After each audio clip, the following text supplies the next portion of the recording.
Once you're inside of your Amazon business account, you'll see Business Prime up at the top. Click Create List. And then you're choosing between reorder or shopping list. A reorder list is going to keep the items on the list. So if there are things that you order a lot, then that might be useful. However, on a shopping list, the items will disappear off of the list once you have ordered them. So it's easy with a shopping list if it's not something you're going to be ordering over and over again for you to know at what point it has actually been purchased. Now, for the name, the way that we're doing this is you're going to put your last name needs to be the first thing we see on the list, and then in parentheses, whatever budget that it is coming out of, and then press Create List.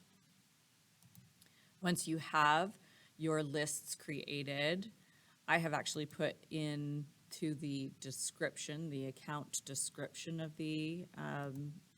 my list, the account that it's coming from, so that it's really clear for the head secretary to be able to see where the money is coming from.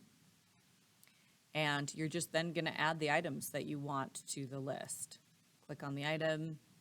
It's just like regular Amazon where you go to add the list, or go to add it to a certain list, and then you can go to view the list.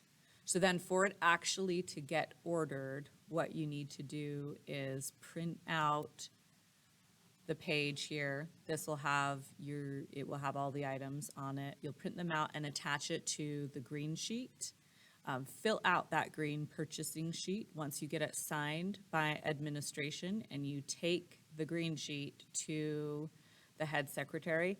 That is when the order will actually be placed, and it will be easy at that point for the list to be found, because it should be by your last name, and the account will be written on the green sheet.